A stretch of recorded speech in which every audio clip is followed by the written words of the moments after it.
A world-renowned speaker, a scholar, a teacher, and a leader of the community, Sayyid Mohammed Baqer Qazwini was born into the scholarly Qazwini family. He is the grandson of His Eminence Ayatollah Sayyid Murtada Qazwini and the son of Sayyid Hassan Qazwini. He finished his BA in sociology from Michigan and has studied 10 years at the Islamic Seminary in Qom. Now a scholar, Sayyid Baqer has devoted his time in spreading the true message of Islam in America at the Islamic Institute of America and outside America, while being a role model for everyone in the community. Assalamu alaikum everyone, and welcome to another episode of Nothing But Beauty with Malihe. This time I am absolutely honored to invite one of my dear teachers, Sayyid Mohammed Baqer Qazwini. Sayyidna, assalamu alaikum, how are you? Assalamu alaikum wa rahmatullahi wa barakatuh from the holy land of Najaf, the land of Amir al-Mu'mineen alayhi salam.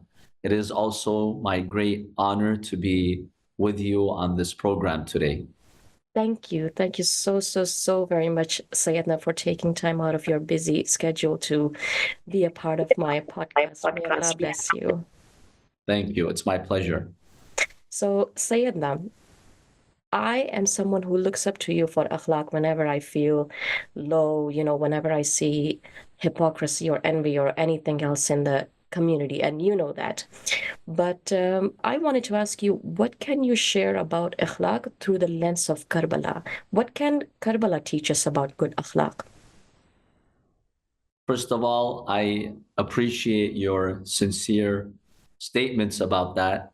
Though I may not be deserving of them, I'm just a small student of knowledge, and I ask Allah subhanahu wa ta'ala to inspire me with greater akhlaq. How can we look at akhlaq from the lens of Karbala? When I examine the legacy of Imam Hussein alayhi salam in Karbala, I truly see a university based on akhlaq. Karbala was not just a battle between good and evil. It was actually a battle between morality and immorality, akhlaq and no akhlaq, between that which is ethical and that which is not ethical. In every step of the way, when you examine the legacy of Imam Hussein alayhi salam in Karbala, you see the values of akhlaq being embodied by Imam Hussein alayhi salam. For instance, one of the very important values of akhlaq that we have is honesty. To be honest with those around you. Islam is based on honesty. We have so many hadiths that tell us if you really want to know a Muslim, a good Muslim from a Muslim who may not be a genuine Muslim, see if they're honest. See if they're truthful and honest. Imam Hussein alayhi salam, when I examine Karbala and the night of Ashura, one of the most profound moments that shake me to the core is on the night of Ashura when he gathered his companions. Now, when you're surrounded by at least 30,000 enemies, and you know you're going to be massacred, and you know your family is going to be attacked, your greatest priority is to get more support. You want more men to fight. That is the priority of every military commander. Imam Hussein alayhi salam does the exact opposite on the night of Ashura. He tells his companions that these evil people are here for me. They want my head. They want to kill me. And I will confirm to you that tomorrow I will be killed, and whoever stays with me will be killed. So do you want to stay or no? If you don't want to stay, you can leave. And the Imam alayhi salam, he turns off the candle so they don't feel embarrassed in leaving, because now it's dark, you can quietly leave. That's another lesson in akhlaq of the Imam alayhi salam. Even though they will be abandoning him, he's giving them the permission to leave, but he still doesn't want them to feel bad about it. That's just on another level. So Imam Hussein alayhi salam displays honesty here. He doesn't sugarcoat the battle and tell them, let's stay here. Tomorrow we're going to win. Inshallah, we win through our small numbers, but great courage. We're going to defeat the army. No, no. The Imam is very honest with his people, with his companions. He tells them, if you stay, you're going to get killed. That's just the reality. So you decide whether you want to stay or not. That is an amazing lesson in honesty. Be honest with your people. Don't deceive them. Don't give them false impressions of what's going on. And this is something that sometimes we're tried with. Sometimes we're not honest with our family members, with our friends, with our communities, or with the whole world. Now, normally when we think of, truth, we go to the bigger scale, like media and what's happening. Today, a massacre is happening in Gaza, right? And there's a lot of censorship on that in Western media, to an extent, of course. Yes, that is an example of deception, sure. But remember, that deception starts with the nafs, with the individual. And the story of Imam Hussein alayhi salam is liberate yourself from dishonesty. Liberate yourself from anything that's immoral. So truly, when I look at Karbala, I see countless and endless lessons in akhlaq. Honesty is just one of them. Humbleness is another one. We have a tendency to be arrogant. I feel like I'm better than others, especially for the religious people, right? Those people who are in religious circles, sometimes, and I know you've noticed that, sister, that they act that they're holier than thou, and they cannot be questioned. They cannot be criticized. You don't see that in the legacy of Imam Hussein alayhi salam. In fact, when you look at the conversations he had with his enemies, he allowed them to question anything. He never came out and said, look, I'm an imam, you have to obey me, no questions asked. I'll tell you why I'm here. You wrote to me. I want to establish justice. He had honest conversations with them. Any question they would pose, the Imam would answer it. The Imam did not give them the impression that I'm better than you, I'm superior to you. The Imam, as a human being, stood before them face to face and had an honest conversation with them. And he truly wanted them to avoid committing the evil act of killing him, because he knew that God would condemn them to hell if they were to do that. That's a beautiful lesson in humbleness.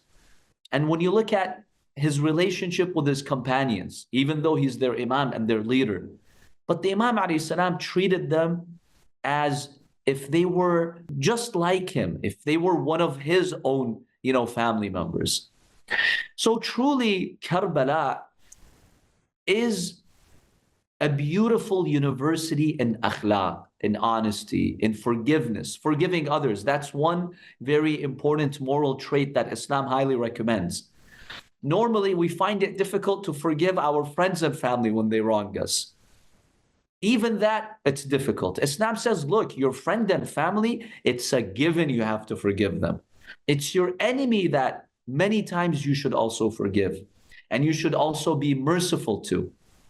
And I'll never forget that scene when Imam Hussein alayhi salam arrives in Iraq in a place called Dhu Hussein, which is not too far from Kufa, Karbala.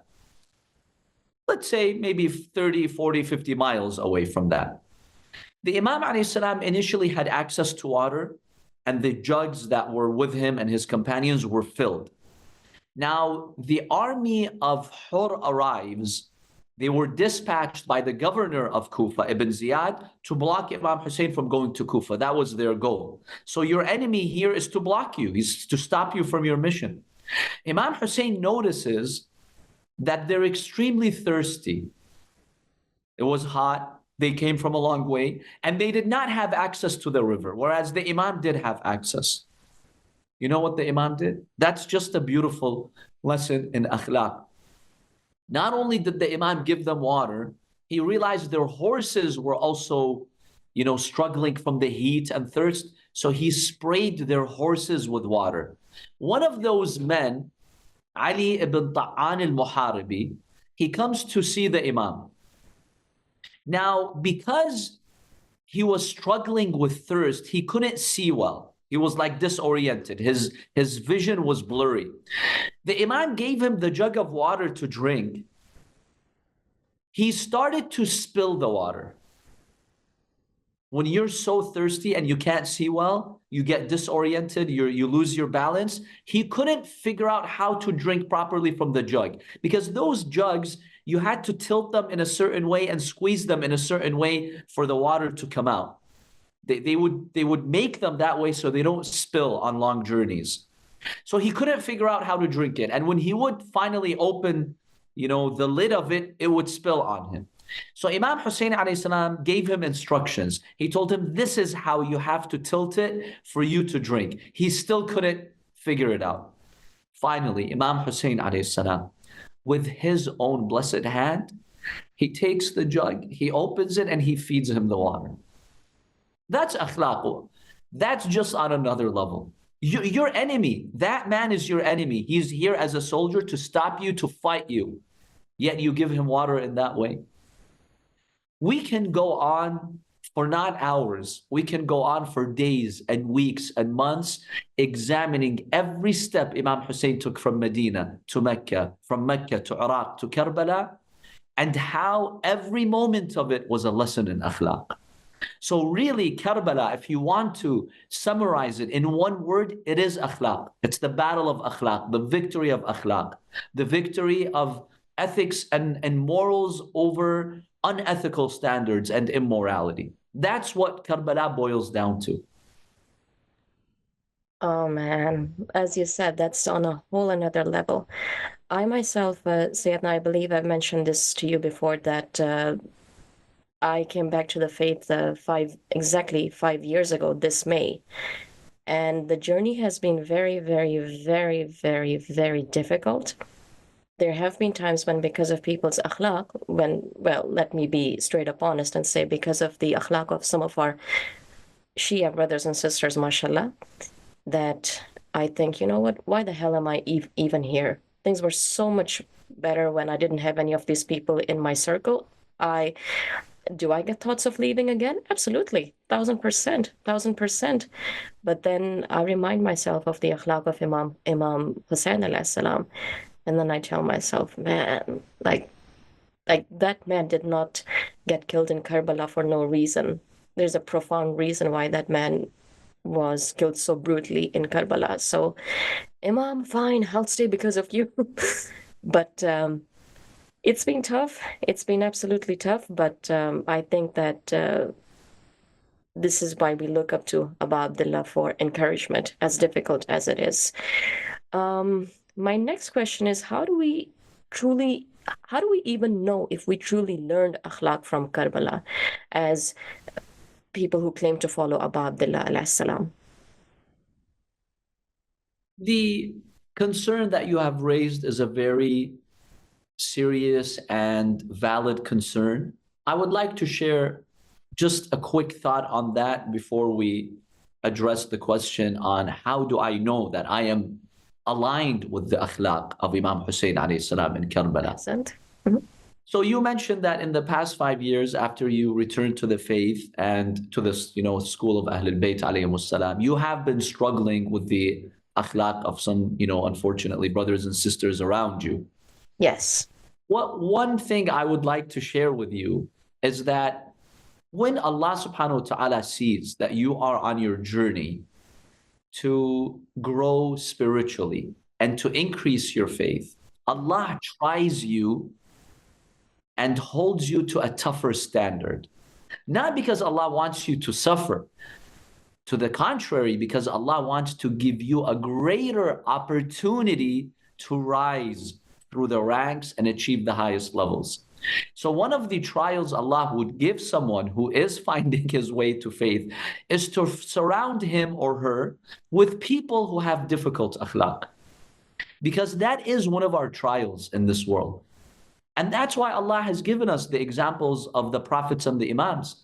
The imams and prophets didn't only struggle with their enemies, they struggled with their own people. Look at the Quran. It tells you every single prophet of Allah struggled with his own people.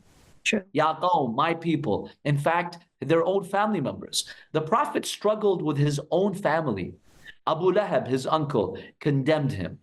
And in fact, one of the vicious things Abu Lahab would do is when people would come and they would be interested in hearing the Prophet, he would tell them, look, he's my nephew. I know him better than you. He's crazy. He's insane.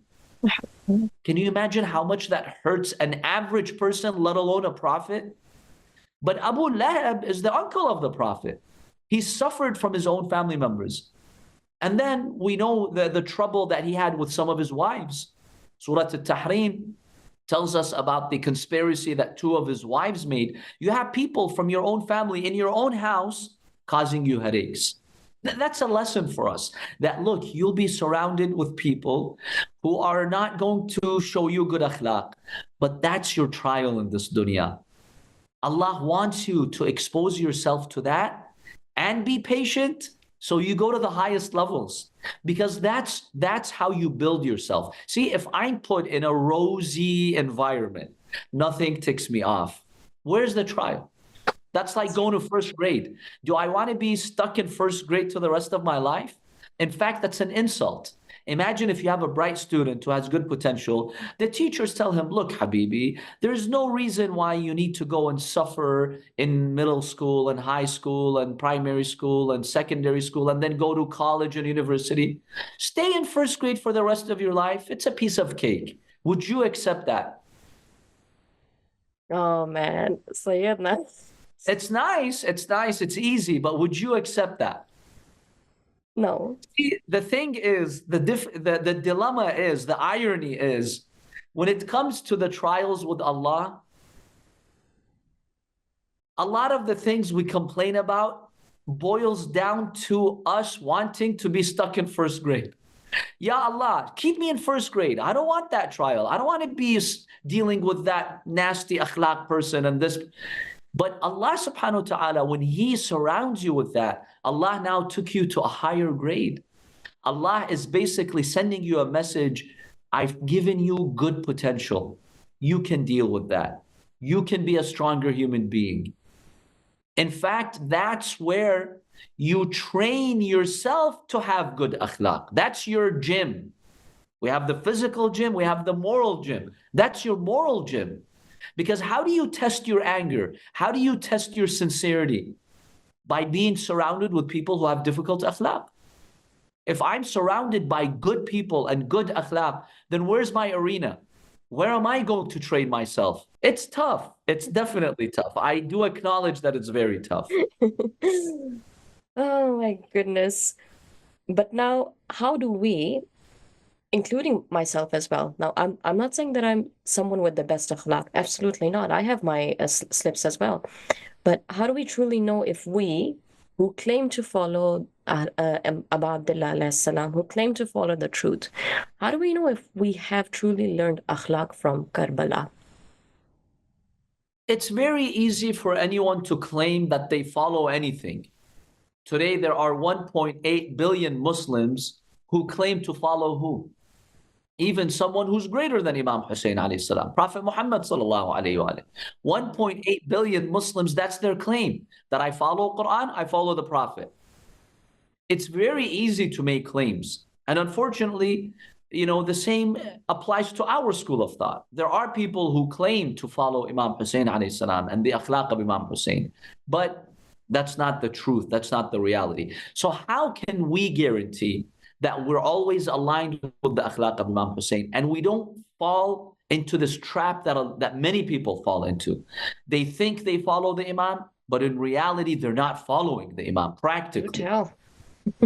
So what do we do? Number one, we need a system of self-evaluation every single day. That's why Imam Musa al-Kadhim alayhi salam, the seventh Imam of Ahlul Bayt, he famously stated, لَيْسَ مِنَّا مَنْ لَمْ يُحَاسِبْ نَفْسَهُ فِي كُلِّ لَيْلَةٍ. The Imam says, you're not one of us, meaning you're not one of our true followers, if you don't hold yourself accountable, if you don't reckon yourself, if you don't judge yourself every single night. If I want to align myself with Karbala, every single night before you sleep, you have to have a 5-minute activity. You can do it mentally on a piece of paper, on your smartphone. It doesn't matter, but you need to go through this process. Review your day and ask yourself today, did I reflect the akhlaq of Imam Hussein? Was I forgiving or was I a bully? Was I honest or did I lie? Did I deceive anyone? Did I hurt anyone? Every single night, you have to ask yourself these serious questions. That will reveal to you whether you are aligned with the akhlaq of Imam Hussein. And I'll even add this is very practical. If you really want to know whether you're aligned with the akhlaq of Imam Hussein, imagine in your mind if Imam Hussein today from morning till night was standing next to you and just watching. How would you feel about that day? Would you be embarrassed or would you be proud? If your honest, genuine answer is, I would be proud that Imam Hussein saw me going through these different trials and I passed them, okay, may Allah bless you. I'm very happy to hear that. But if your answer is, no, Sayyid, there are moments I can feel proud of, sure. I said no to shaitan, no to my ego, alhamdulillah. But there are a lot of moments where I would be ashamed if Imam Hussein was literally standing next to me and watching how I deal with others. If that's the answer, that means I'm not fully aligned yet. A true mu'min is the one who keeps aligning himself with the values of Karbala until you get to the point where if Imam Hussein would be accompanying you throughout your day, you would be at peace. You would not feel ashamed. Yes, we always have a feeling of shortcoming. Obviously, when you're before Allah and He's examining you, or you're before an infallible Imam, obviously, even if you do the best of the best, you still feel nothing before the Imam. Sure, we need to maintain that level of humbleness. Don't feel arrogant. But there are things that we feel ashamed of. So if I have things to be ashamed of during my day, if Imam Hussein were literally standing next to me, that means I'm still not fully aligned with Karbala. So I invite myself and my dear brothers and sisters around the world to implement this every day. Honestly, before you sleep, just ask your question. If Qasim, if Abu al-Fadl al-Abbas, if Imam Hussein, if they were with me here today, how ashamed would I feel? The way I treated my family members, my brothers and my sisters, would Imam Hussein be proud of me or no? I think that's a very practical way to keep us in check every single day. Thank you. Thank you so very much, Sayyidna. And this is something that now I will implement in my life too, because man, like now that I think about it, what would I do if he is watching me right now physically? I got some things to check. Many things, Look, actually. as long as you're in the obedience of Allah, Imam Hussein's proud of you. If you're studying, helping mom and dad, reading Quran, earning halal income. Remember, earning halal income, according to a hadith, it's 9/10 of ibadah. So if you're in God's obedience, Imam Hussein's proud of you. If you're not sinning, you're not backbiting, you're not gossiping, Imam Hussein's proud of you. So I don't want this to sound, very scary to people. Oh, Imam Hussein, if he's around, I'd be intimidated. Look, if you're just in God's obedience, Imam Hussein's proud of you. It's not that hard. It's hard, but it's not impossible. Just stay focused, have a goal throughout your day, and make sure you're not violating the laws of God. That's all. If you've achieved that, Imam Hussein's proud of you. But it is a profound thought. It's a very profound thought. It is. It definitely is. Thank you so much for sharing that, Sayyidna, and inshallah, I hope and inshallah, I pray that my viewers will also benefit from what you just shared. Now, I know that I had sent you some questions. There's one particular question that I really, really, really want to ask before we wrap up, because I know that your schedule is tight. So in 1966, there was someone named Anton LaVey who started the official first Church of Satan in California in 1966. And they believe that humans should be free however they are, that if you commit a sin, if you show hatred, if you show anger, if you show envy, realize that it's a part of human nature and be proud of it. Don't let religion tell you that you have no right to feel human and you have to be A, B, C, D, E, even when you don't feel like it. And so all of this was basically like a slap in the face of mainstream religion. That's why it was all started. We unfortunately live in a community where those who put on a religious show the most are the ones who are unfortunately sometimes the biggest frauds. And I'm being completely honest here. Like a saint outside, but a Satan inside. And this unfortunately can discourage people, especially our youth, to stay in the faith. And that was also my main reason why I left the faith as well. What do you think we should do about this as a community? Indeed, that is a very, very serious challenge that is not new. It's existed since time immemorial, since the time of Prophet Adam alayhi salam until this very day. And this was actually the struggle of prophets and imams. People who acted saint-like, who acted religious, and in the name of religion, they committed some very serious crimes against humanity or some serious sins. In fact, once I was researching why people leave religion, and you briefly referred to this. What is the source of atheism historically? And I examined Europe during the Renaissance, the Enlightenment period. What is it that made so many Europeans give up religion and give up the belief in God? Now, there are many factors that lead to atheism, but one very important factor is the failure of people who speak in the name of religion or the wrong actions of religious people. Today, if you want to know why Europe moved away from religion, it's because of the church in Rome, and the history of popes.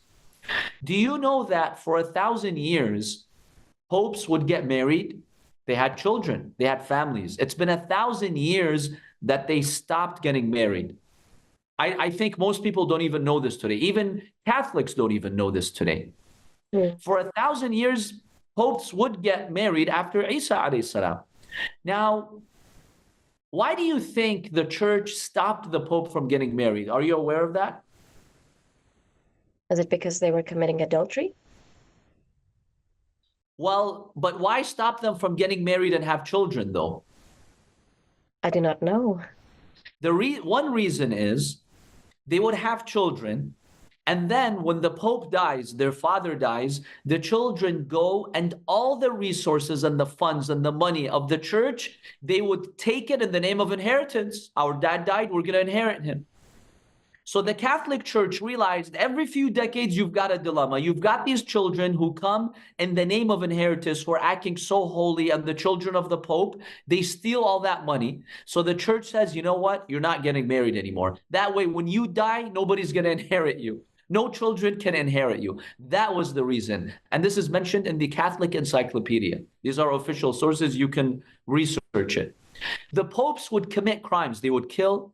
Like you said, they would commit adultery. In fact, one of those popes, now I'm not here to launch an attack against the church in Rome. I'm just talking about history. One of the popes, you know how he was killed? A man goes, this is mentioned in the Catholic Encyclopedia. The husband goes to his house and he sees the Pope committing adultery with his wife. So he rages, he takes out a dagger and he kills the Pope. That's how the Pope died. They would commit all these crimes, and this pushed away so many people from religion. Now, yes, over the centuries, the church realized that this cannot continue, and a lot of that was changed. But this problem that you're mentioning is not a Muslim or Shia problem. It's a global problem. People in every religion, their misconduct, unfortunately, ends up pushing away a lot of people. The same happened with Islam. In fact, we talked about Imam Hussein. Why did he rise? Because a corrupt man like Yazid is saying, I'm Khalifatul Rasul. I'm the Khalifa, the successor to the Prophet sallallahu alaihi wasallam. The Imams found this very offensive. You represent the Prophet? What do you know about the Prophet's akhlaq? You don't carry the Prophet's akhlaq. And the same thing happened within our school of thought. There are people who rule in the name of religion, or they speak in the name of religion, or they're in the clothing of religion. And like you said, they are tools of shaitan. And here's a critical point to understand why this happens. See, if the shaitan wants to deceive someone, the shaitan knows how to deceive you. The shaitan is not an idiot. Well, he is an idiot for disobeying God. At the end of the day, he's going to suffer. But in his tactics, he's not an idiot. He knows what works and what doesn't work. Today, if the shaitan comes and whispers to me, Mohammed Baqer, he's not going to tell me, Sayyid, get up and drink, get drunk. He doesn't even bother. Why does he not bother, sister? For some people, that's how he entices them. But for me, he's not going to come and tell me, get up and drink, go and smoke drugs. Why is he not going to do that to me? What do you think? Because I respect you and I hold you with a high regard. I would say that maybe it's because he already knows that you're awakened, mashallah. Not that I'm awakened, mashallah. Inshallah, that's the case. But he knows that's not going to work. Mm-hmm. He knows maybe with the level of faith that I have, or even because of my environment and surroundings and my role, I'm not going to do that. Mm-hmm. He knows that. So he's not going to waste his time whispering to me, get up and drink, go and drink. Because he knows that's not going to work. I would never consider of doing that. So shaitan finds an avenue that does work. He looks at my circumstances. Okay, maybe honesty, deception. Who is he deceiving? Is he deceiving his followers, for instance? Or people have entrusted him with his secrets, maybe with money, with, family's honor. People trust us for that. So the shaitan here whispers to me. Here shaitan finds a window. Oh, okay, maybe you're running a charity, your families are running a charity, and people have given you some funds. Yallah, you need it, use it for yourself. That's a window shaitan can come, Or other types of windows, like arrogance. Oh, I studied, I reached the state, I have this knowledge, I'm better than other people. That's how shaitan comes to someone like me. Now, one of the tools shaitan uses to deceive people is religious people themselves. He uses them as tools for deception because he knows the damage that they can do to society. Someone with my attire can do more damage than some average Joe who gets drunk. Okay, who listens to the average Joe who gets drunk? Very few people listen to him. His impact is very limited. But someone who's in a social position, political position, or religious position, this person has more impact to do damage.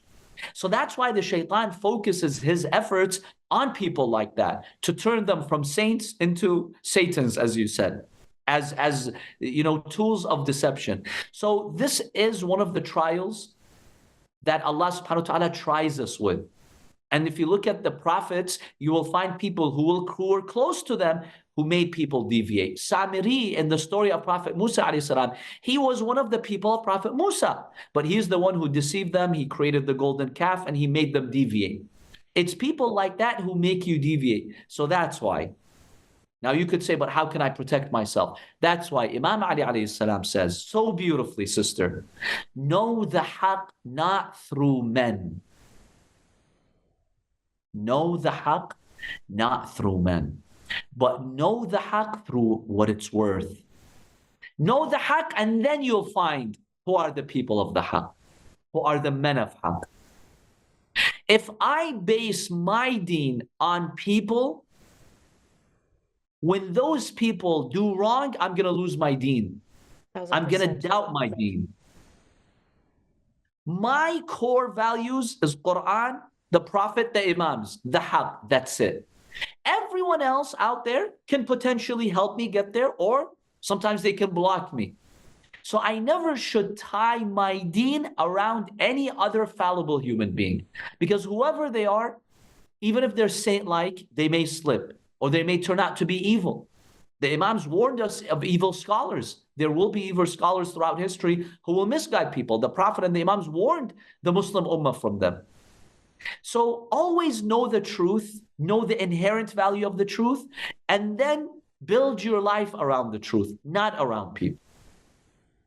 That is what we learned from the Ahlul Bayt alayhi salam. Because otherwise, we will risk losing our faith when the religious people act badly. I remember talking to Sheikh Shumali. I had mentioned some of my spiritual struggles with Agha Shumali, and he said something so beautiful. He said, if you, he said, come to the faith because of the faith itself, not because of people. Because if you're going to come to the faith because of someone, you're going to leave the faith because of someone. Exactly. And that is has stuck with me. and that's the statement from Imam Ali alayhi salam. He just worded it differently, but that's exactly what the Imam is saying. Don't come to faith because of people, because then those same people can push you away. 1,000%. 1,000%. And that is my daily reminder. And that is my daily reminder whenever I feel like, you know what, it's just getting so difficult. Let's go back to being whatever that I was before. But then I'm here now. And I want to finish the journey because I've lived a good chunk of my life on the other side. And I know through experience that it's nothing there. It's just empty promises and empty glitters and whatever have you. So I'm here now. We all need du'as. And be infinitely grateful to Allah that you are here. Alhamdulillah. It's a blessing that Allah gave you that light of guidance. Truly, Sayyidina, truly. But sometimes I have my moments where I just feel like, I didn't know it was going to be this difficult. I know, a believer goes through this journey. Sometimes you don't know when's the next strike gonna come, where is it gonna come from, and how heavy it is. But every morning when we wake up, thank Allah for the blessings He's given us, and then tell yourself, I'm ready. Because see, the beauty of why you can feel safe with Allah, you may not be able to explain what's going on around you or why you're going through this trial, but you do know one thing: you have the best coach, who is Allah subhanahu wa ta'ala. Even if you wake up one day and you get hit with this very hard trial, you do know that there's wisdom in it for you. It's an opportunity for you to spiritually, intellectually, and morally grow. So a good coach is not one who tells his, team, okay, go and eat pizza and just enjoy yourself. That's not a good coach. A good coach is one who makes his team suffer to keep them fit and to have them win. But that's out of the mercy of a good coach. If a good coach really cares about his team, he wants them to be the best of the best. Allah is my coach and He's your coach and He's the coach of everyone. And so when Allah allows you to go through these trials, in fact, feel honored. Stand up and say, Ya Allah, this is hard, but I'm honored that you are giving me this trial. That means you think highly of me. You don't think that I'm a first grader. You are giving me a higher test because you see the potential in me. Because if Allah keeps me at first grade, that means Allah thinks low of me. Or He doesn't see any potential in me. But the fact that Allah is trying you with a harder test, that's His way of telling you, look, I've given you a higher standard. You can achieve that. That's your potential. I think highly of you. You can do it. Feel honored. A student who gets accepted to go to Harvard or McGill, is that the best university in Canada? It's one of the best? One of the best. Okay, one of the best. If you get an acceptance letter to Harvard or Yale or Princeton or McGill or to any of these universities, as a student, do you get happy or sad? I'd feel honored. You'd feel honored, but wait a minute, you're going to suffer. I've spoken to students who have gone to Harvard. Believe me, they suffer. The partying, that has to stop a lot. Sleepless nights, especially some of those competitive programs, those universities will make you suffer for 4 or 6 years of your life. Especially imagine somebody going to law school, medical school at these top universities. It's suffering, but the student feels honored. He goes and he actually throws a party that I got accepted at Harvard. Why? Why you celebrating that you're going to suffer for the next 4 years of your life because you realize that this university saw the potential in you and you're ready for that hard path. That's the beauty of life. Take that and apply it to Allah subhanahu wa ta'ala. When He gives you that next level trial that you never thought would be coming, that's Allah's acceptance letter, sending it to you, telling you, I've accepted you for that higher trial. Feel honored. Don't feel deflated. That's how I understand it from the Quran and the legacy of Ahlul Bayt alayhimus salam. MashaAllah, MashaAllah. Thank you so much, Sayyidina. I'm blessed to have God, and I'm blessed to have teachers like yourself, MashaAllah, who Thank you. keep I'm me just a sane small whenever I student. feel. Thank you. Well, Sayyid Baqer, thank you so very much once again for your time. And may Allah bless you. All of my du'as for you and yours, and please do not forget us in your du'as as well. Thank you. It has been my honor to be with you on this podcast today. I will keep you and my brothers and sisters around the world in my du'as here close to the shrine of Imam Ali alayhi salam. And inshallah, you and others will have the opportunity to come to ziyarah again. I know you came last year or a year and a half ago. Inshallah, you will come again for the ziyarah. And it's tough, but Allah gives us the spiritual energy to continue. And my final statement is, remember, we have an Imam of our time, Imam al-Mahdi ajjalallahu ta'ala farajah. He's aware of our challenges. Connect to him, speak to him daily, and that will give you an infinite source of energy to deal with life challenges. Thank you, Ahsan. Thank you so very much, Sayyidna. And I'm also going to leave a link to the charity of your grandfather. May Allah bless him, for our people to donate, inshallah.